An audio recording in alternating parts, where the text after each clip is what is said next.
नमस्कार. GM न्यूजमध्ये मी नेहा तुम्हा सर्वांचं अगदी मनापासून स्वागत करते. जसं की आता सध्या आपण कार्यक्रम घेतोय तो म्हणजे कायद्याचं बोला. कायद्याचं या बोला कार्यक्रमामध्ये आपण विविध कायद्याविषयी मार्गदर्शन तर मिळवितच आहोत, पण त्याचबरोबर इन्कम टॅक्स, GST याविषयी पण आज आपण माहिती घेणार आहोत. मी तुम्हाला सांगू इच्छिते की सध्या माझ्यासोबत उपस्थित आहेत टेकाळे अँड असोसिएटचे संचालक ॲडव्होकेट सुरेश जी टेकाळे सर सध्या माझ्यासोबत उपस्थित आहेत. इन्कम टॅक्स आणि GSTवरती सध्या ते काम करीत आहेत. गेले 16 वर्ष झाले आहेत, म्हणजे 16 वर्षांपासून ते या फील्डमध्ये आहेत. बऱ्याच लोकांना ते काउन्सिलिंग पण करत असतात. गुंतवणूक आपण कशामध्ये करायला पाहिजे, इन्कम टॅक्स आपण भरणं किती महत्त्वाचं आहे, त्याचबरोबर आधीचं जे कर प्रणाली होती, आताची जी कर प्रणाली आहे यामध्ये नेमकं काय डिफरन्स आहे, काय फरक आहे, या सगळ्यांवरती आज आपण चर्चा करणार आहोत. सर्वप्रथम आपण ॲडव्होकेट सुरेश भाऊ टेकाळे सरांचं आपल्या चॅनलमध्ये स्वागत करूयात आणि आजच्या चर्चेला सुरुवात करूयात. सर, तुमचं आमच्या GM न्यूजमध्ये अगदी मनापासून स्वागत आहे. Thank you madam. सर, जसं की 16 वर्ष झाले आहेत आपल्याला या सगळे कामगिरी बजावत असताना. 16 वर्षांपासून इन्कम टॅक्स प्लस GSTबद्दल तुम्ही लोकांना मार्गदर्शन देखील करीत असता आणि त्याचबरोबर लोकांना त्याचं महत्त्व देखील तुम्ही आजपर्यंत पटवून दिलेलं आहे.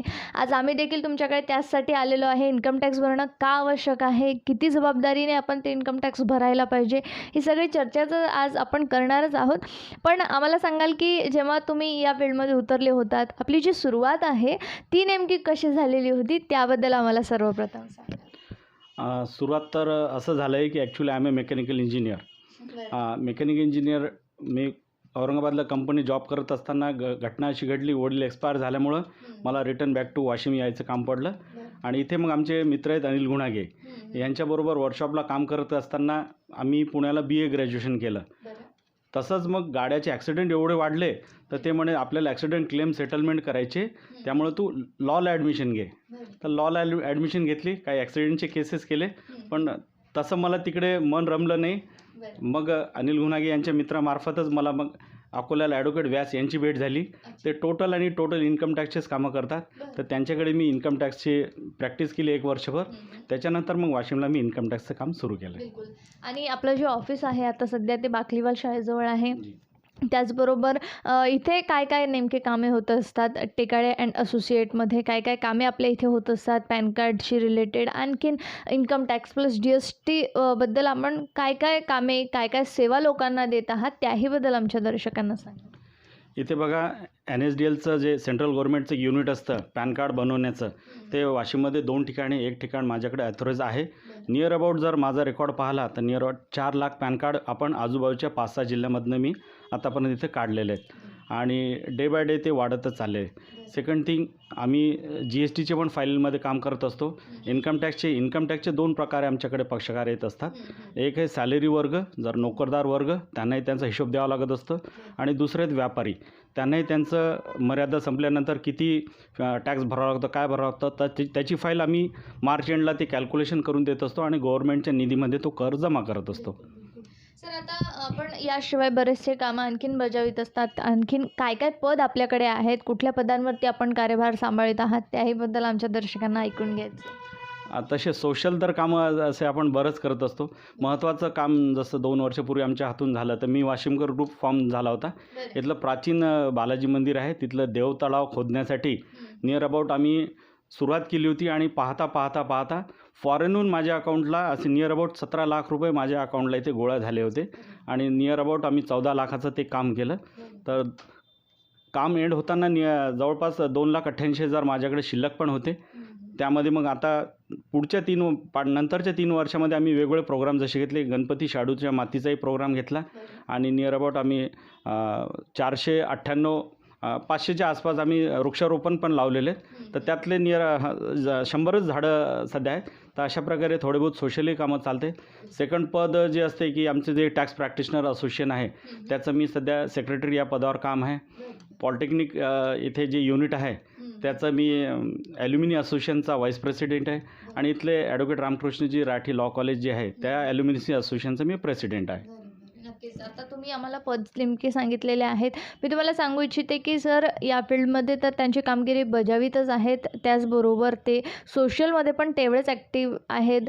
समाजामध्ये कोणी अडीअडचणीमध्ये असेल किंवा समाजामध्ये जे काही लोकं गरजू असतील, त्या लोकांना ते धावून जात असतात आणि त्या लोकांशीही कनेक्टेड आहेत. कोणालाही मदत लागली तर ते तिथपर्यंत पोहोचत देखील असतात. त्याच ॲक्टिव्हिटीज आपण आपल्या चॅनलच्याही मार्फत दाखवणारच आहोत. आणि सर तुम्ही ही सगळी पदे आता आम्हाला सांगितलेली आहे आणि खूप छान प्रकारे तुम्ही ही सगळी पदे भूषवितही आहात. पण त्याचबरोबर आज इन्कम टॅक्सचं किती महत्त्व आहे, इन्कम टॅक्स आपण का भरायला पाहिजे आणि त्याचबरोबर आता GST आलेली आहे, या सगळ्यांवरती तुम्ही कशाप्रकारे काम करीत आहात त्याहीबद्दल आमच्या दर्शकांना सांगा. महत्त्वाचं असं सांगायचं झालं, आपलं जे केंद्र सरकार आहे, जे पूर्ण ऑल ओव्हर भारताचं खर्च हिशोब वगैरे कुठे जमा, कुठे डेव्हलपमेंट, कुठे काय करायचा, हा निधी नॅचरली आपल्यापासूनच घ्यावा लागत असतं आणि त्याच पैशातनं मग ते पुढे डेव्हलपमेंट करतात. आता असा आकडा झाला आहे, मी सांगतो 140 करोड लोकांचा हा देश झालेला आहे आणि जर मॅडम तुम्ही मला विचारलं तर बघा 7 करोड लोकच अंदाजे इन्कम टॅक्स भरतात. तर तुम्ही बघा हा रेशो फार कमी झालेला आहे. तर माझी नागरिकांना तीच आव्हान राहील की जास्तीत जास्त या कर क्षेत्रामध्ये यावे आणि गव्हर्नमेंटला कर रूपाने पैसे द्यावे, म्हणजे सगळीकडे आपल्याला विकास बघायला मिळेल. बिलकुल, बिलकुल. सर आता आपण बघितलेली आहे नवीन जी कर प्रणाली आलेली आहे आणि आधीची जी जुनी कर प्रणाली होती यामध्ये आपल्याला काय डिफरन्स आढळतो आहे? कारण तुम्ही यावरती एवढे वर्ष झाले काम करीत आहात. काय फरक तुम्हाला जाणवतो आहे? लोकांना याचा कितपत फायदा होतो आहे, कितपत नुकसान होत आहे, त्याहीबद्दल आम्हाला थोडंसं सांगा. जुन्या कर प्रणालीबद्दल सांगायचं असं झालं, आधी बॉम्बे सेल्स टॅक्स होतं, वॅट होतं. त्यामध्ये आधी काही एरर असे राहायचे की वर्षाच्या शेवटी त्यांना टॅक्स भरावा लागत होता व्यापाऱ्यांना. मग कधी कधी असं व्हायचं की जास्त कर असला की तो व्यापारी बिझनेसही बदलत होता किंवा त्याला फार परवडत राहत होते. आत्ताच्या या सरकारने असं केलं GSTमध्ये की प्रत्येक टप्प्याटप्प्यावर तुम्हाला तो टॅक्सेस भरावा लागत असतो. तसंच सेम इन्कम टॅक्सच्या बाबतीत असं सांगतो की कर्मचारी ह्या वर्षाच्या शेवटी टॅक्स भरायचा. आता असं झालं आहे की या सरकारने असं केलं आहे की अंदाजे तुम्हाला जर मागच्या वर्षी 52,000 टॅक्स लागलेला असेल तर त्याला डिवायडेड बाय 12 करा. नेक्स्ट इयर तुम्ही दर महिना 2-3 हजार तुमच्या पगारातनं कापत चला. म्हणजे या नवीन कर प्रणालीमध्ये असं झालं की गव्हर्नमेंट जेव्हा बजेट पेश करायला जातो संसदमध्ये तेव्हा ऑलरेडी त्यांच्या पिशवीमध्ये, त्यांच्या खात्यामध्ये एक 90 पैसे ऑलरेडी जमा झालेले असतात. आपण पेपरमध्ये पाहतो की असा पैसा येणार आणि असा खर्च होणार, तर ते ऑलरेडी त्यांच्याकडे ॲडव्हान्स टॅक्सच्या रूपात गव्हर्नमेंटकडे ऑलरेडी पैसा जमा होतो अशा नवीन कर प्रणालीमुळे. आणि त्यामध्ये असं झालेलं आहे की चोरी फार झाली आहे. आता आम्हीच व्यापारी काही वर्ष फार या गव्हर्नमेंटबद्दल नाराज होते, तर आम्ही त्यांना सांगायचो की बघा नाराज काही हे नाही आहे, आपल्याला काही त्यामध्ये चोरी लपवता येणार, काही बिलं वगळता येणार नाही, गव्हर्नमेंट स्ट्रिक्ट आहे, आधार पॅन लिंक झालेले तुमच्या बँकेची ट्रान्झॅक्शन दिसत आहे. तर म्हणून तुम्ही असं म्हणू नका की माझं एवढंच टॅक्स भरा, हे करा. जी काही वाजवी चलन येते GSTची असो का इन्कम टॅक्सची, आम्ही आमच्या पक्षकारांना देतो आणि ते बिलकुल सौखुशीने हशीखुशी भरतात. बरोबर. सर आता इन्कम टॅक्स आणि GSTबद्दल कुठले कायदे आलेले आहेत त्या कायद्याबद्दलही आम्हाला जाणून घ्यायचं आहे. नेमके ते कायदे कितपत आपल्या लोकांना फायदेशीर आहे त्याहीबद्दल आम्हाला थोडंसं मार्गदर्शन करा. नाही, इन्कम टॅक्स तर कोणाला लागतो. बरेच आता नियर अबाउट आपण पाहिले की 80% ही गव्हर्नमेंटनीच अंत्योदय म्हणजे त्यांना मोफत राशन वगैरे ती कॅटेगरी या लेव्हलला येतच नाही. फक्त कुठली येते व्यापारी लाईन येतात, सॅलरी ज्यांचं इन्कम 2.5 लाखाच्या वर वर्षभरामध्ये आहे ते आमच्या या इन्कम टॅक्स क्षेत्राशी अटॅच होतात. त्यांची मग आम्ही फाईल पुटअप करतो आणि त्या बेसवर त्यांना फायदे पण आम्ही समजून सांगतो की मोठं इन्शुरन्स बी मिळते तुम्हाला जर इन्कम टॅक्स फाईल व्यवस्थित केली तर. लोन मिळतं, कारण कुठलंही तुम्ही एखादा व्यवसाय टाकला तर घरून तुम्ही किती पैसे लावणार, तर बँक तुमचं 3 वर्षाची इन्कम टॅक्सची फाईल पाहते आणि त्या बेसवर तुम्हाला लोन प्रोव्हाइड होतं. ते लोन घेऊन मग व्यापारी तो त्याचा बिझनेस डे बाय डे वाढवत जातो. तर अशा त्याचाही फायदा झाल्यामुळं तोही हसीखुशी येतो, आमच्याकडे टॅक्स भरतो आणि स्वतःची डेव्हलपमेंट करतो तो. सर तुमच्याकडे बरेच लोक येत असतील आणि एखादा व्यावसायिक असेल किंवा एखादा व्यापारी असेल, त्याला जर आपली गुंतवणूक करायची असेल, पैशांची कुठेतरी इन्व्हेस्ट करायची असेल, तर त्याहीसाठी तुम्ही नेहमी त्यांना मार्गदर्शन करीत असता. कुठल्या प्रकारचे लोक तुम्हाला आतापर्यंत बघायला मिळालेले आहेत? कशा प्रकारचे अनुभव आतापर्यंत आलेले आहेत, काय सांगाल? सॅलरी लाईन तर ही फरवरीमध्ये आमच्याकडे कॅल्क्युलेशनसाठी येतातच की सर आता वर्षाच्या शेवटी आम्हाला टॅक्स कापायचा, कशामध्ये गुंतवणूक करायच्या. तर नॅचरली आम्ही गव्हर्नमेंटच्या स्कीममध्येच प्रेफर करतो की तुम्ही LICमध्ये इन्व्हेस्टमेंट करा. सेकंड ती SBIमध्ये PPF अकाउंट काढू शकता, कुठेही PPF काढू शकता. सुकन्या समृद्धी योजना आहे. ह्या बऱ्याच अशा गव्हर्नमेंट स्कीम आहेत की तुम्ही 5 वर्षासाठी गव्हर्नमेंट बँकमध्ये 5 वर्षासाठी फिक्स डिपॉझिट करा. ह्या योजना आहेत.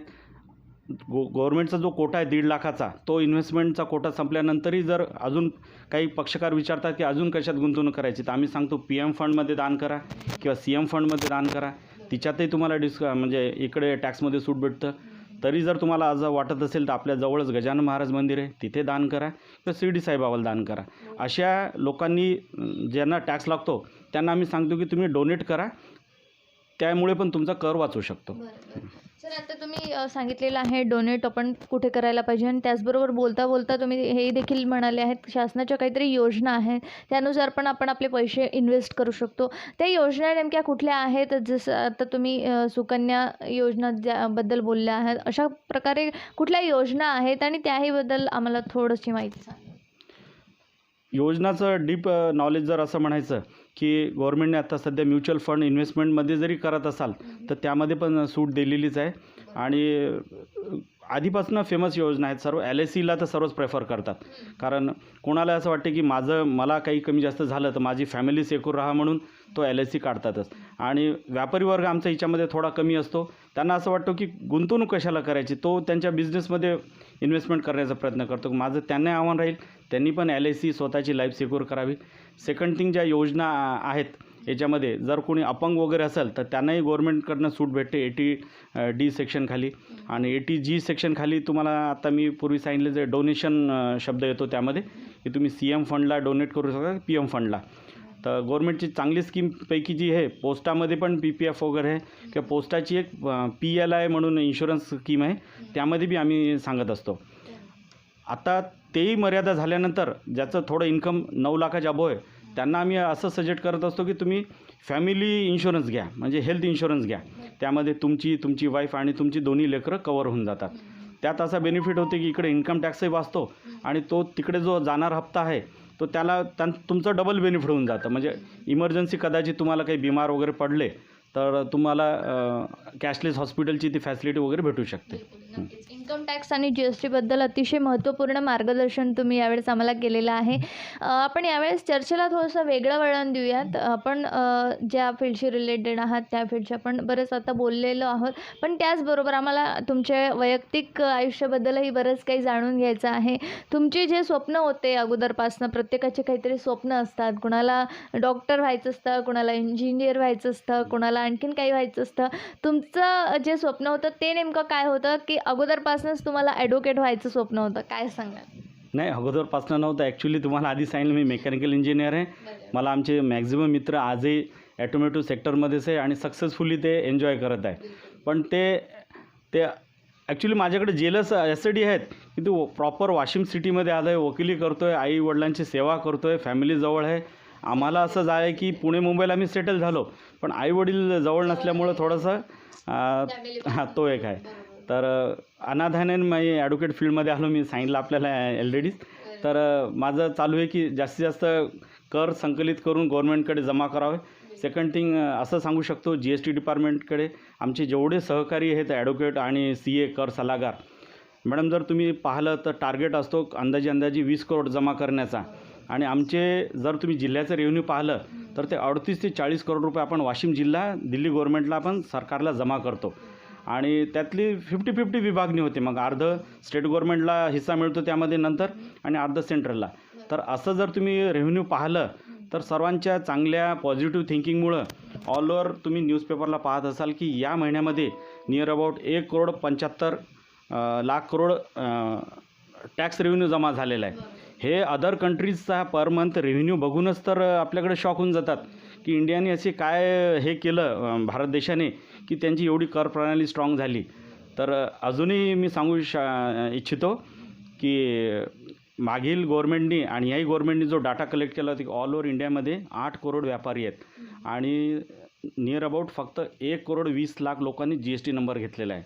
अजूनही माझंही आणि आमच्या अध्यक्षांचं आणि आमच्या सगळ्या असोसिएशनचंच आव्हान आहे की मॅक्झिमम व्यापाऱ्यांनी या कर प्रणालीमध्ये यावं आणि गव्हर्नमेंटला दान कर रूपाने द्यावं, म्हणजे देशाचंही उन्नती होईल आणि समाजाची उन्नती होईल. आणि सरांनी आता सांगितलेलं आहे आपण प्रामाणिकपणे आपला इन्कम टॅक्स जो आहे तो रेग्युलर भरायला पाहिजे, जेणेकरून देशाच्या काहीतरी प्रगतीमध्ये आपलाही हातभार लागेल. सर, जसं की तुम्ही आता आम्हाला सांगितलेलं आहे तुमची जी इच्छा होती ती मेकॅनिकल इंजिनियर व्हायचं होतं तुम्हाला, पण योगायोगाने तुम्ही इकडे वळालात आणि अतिशय आनंद आहे तुम्हाला त्या गोष्टीचा. सर, तुम्ही या फील्डमध्ये आहात, एक ऑफिस आहे तुमचं, पण असं ना आपण एकट्याच्याने काही आपलं पॉसिबल नसतं. आपल्याला काही सहकारी असतात, त्यांचीसुद्धा आपल्याला मदत लाभत असते, त्यांचासुद्धा आपल्याला नेहमी हातभार लाभत असतो. तुमचा जो स्टाफ आहे तो कशाप्रकारे तुम्हाला मदत करीत असतो? आणखीन कोणत्या लोकांचं तुम्हाला सहकार्य या सगळ्यांमध्ये लाभलेलं आहे त्याहीबद्दल आम्हाला थोडंसं सांगा. आता डायरेक्ट इनडायरेक्ट बाकीचे काही मित्रमंडळी असतातच की टॅक्स फाईल करायची का, तो माझा मित्र आहे टेकाळे, त्याच्याकडे जा आणि बनव. आणि तुम्ही पाहताच मॅक्झिमम लेडीज स्टाफ माझ्याकडे आहेत, त्यांचं बिलकुल सगळ्यांचं मार्गदर्शन भेटते. आमचे एक ज्येष्ठ सदस्य आहेत, आज ते सुट्टीवर आहेत, खंडारे साहेब म्हणून. आज त्यांनाही माझ्याबरोबर 16 वर्ष झाले माझ्या ऑफिसला, आज आजारी असल्यामुळे ते येऊ शकले नाही. तर सर्वांचं नॅचरली आम्ही इथे घेताना BCom फील्ड असलेले हे सिलेक्ट करतो, कारण बेसिक त्यांना बॅलन्स शीटबद्दल काय आहे ही माहिती राहते. तर माझा मॅक्झिमम जर तुम्ही स्टाफ पाहाल तर तो BComशी रिलेटेड आहे. त्याच्यानंतर तेही प्रोत्साहित होऊन गेले येत आहे. त्यात 2 जण आता LLB झाले. आमची एक स्टाफ आहे रीना खंडारे, नेमकं तिचं पण LLB झालेलं आहे. आणि त्याच्यानंतर सुशील वगैरे सर्व स्टाफ यांचं कोणी सेकंड इयरला आहे, कोणी आता लास्ट इयरला आहे. तर काही वर्षात बघा माझ्या स्टाफलाच एक ऑफिसमध्येच एक 10-12 ॲडव्होकेट इन्कम टॅक्सची फौज तुम्हाला पाहायला मिळेल. आणि नक्कीच आम्ही देशसेवा बिलकुल तुम्हाला सांगितलेलं आहे. कुठेही इथे आम्ही कर चोरीचा कुणाला सल्ला देत नाही, काही नाही. कर भरा, आमची 2 पैसे फी कमी द्या, पण कर भरा, असं आम्ही सर्वांनाच आवाहन करत असतो. छान प्रकारे हा सगळा प्रवास तुमचा सुरू आहे. बरेच लोक तुम्हाला सहकार्य देखील करीत आहेत. तुमचा हा जो प्रवास आहे तो असाच सुरू राहावा यासाठी आमच्या चॅनलकडून तुम्हाला खूप खूप शुभेच्छा आहेत. सर, जाता जाता अनेक दर्शक आपल्याला GM न्यूजच्या माध्यमातून बघत आहेत. तुम्ही यावेळेस आमच्या दर्शकांना यावेळेस काय संदेश द्याल? एक ॲडव्होकेट म्हणून, एक इन्कम टॅक्स कन्सल्टेशन म्हणून तुम्ही काय संदेश द्याल, काय आवाहन कराल? बघा, सध्या सगळीकडे आधारला बँक अटॅच झालेल्या आहेत. आपलं कुठलंही ट्रान्झॅक्शन लपून राहत नाही आहे. तुम्ही एखादी खरेदी विक्री व्यवहार जरी करत असाल तर गव्हर्मेंटला ते दिसते म्हणून. आणि गव्हर्मेंट कारवाई 3 ते 4 वर्षानंतर आपल्याला नोटीस पाठवून येतं की तुमचं असं व्यवहार आम्हाला आढळला, तर तेव्हा ती पेनॉल्टी 100% असते. म्हणजे तुम्ही जर शेत एखादं खरेदी केलं किंवा घर खरेदी केलं, 14 लाखाला 14 लाख पेनॉल्टी येते. तर ती तेव्हाची टाळायची असेल तर तुम्ही ज्या वर्षी व्यवहार करत असता त्याच वर्षी एखाद्या कर सल्लागारशी संपर्क करावे, त्यांचं मार्गदर्शन घ्यावे आणि नंतरच तो मोठा व्यवहार करावा. माझ्या इकडे अशी फॅसिलिटी आहे, जेवढे काही मिलिटरी मॅन आहेत आपल्या जे बॉर्डरवर आहेत त्यांच्यासाठी माझ्या इथे IT रिटर्न सेवा ही मोफत दिली जाते. तर मागच्या वर्षी मी 42 आपल्या माजी सैनिकांचे रिटर्न फ्रीमध्ये भरून दिले. त्यांची तिथून फोन यायची जम्मू काश्मीरहून, एक तर नक्षलवादी एरिया आहे झारखंडमध्ये, तिथनं फोन आला, अहो तुम्ही कशी सेवा देता म्हणे, आम्हाला बाहेर येता येत नाही आणि 5000 पेनॉल्टी येते ज्यांनी हिशोब नाही दिला.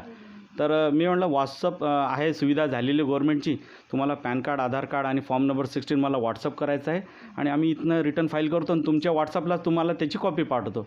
चार्जेस द्यायचं काम नाही, काही नाही. तर आपल्या चॅनलच्या माध्यमातून ही पण सुद्धा सैनिकांना, माजी सैनिकांना माझं आव्हान आहे की या ऑफिसला या, तुम्हाला इथे मोफत सुविधा मिळेल.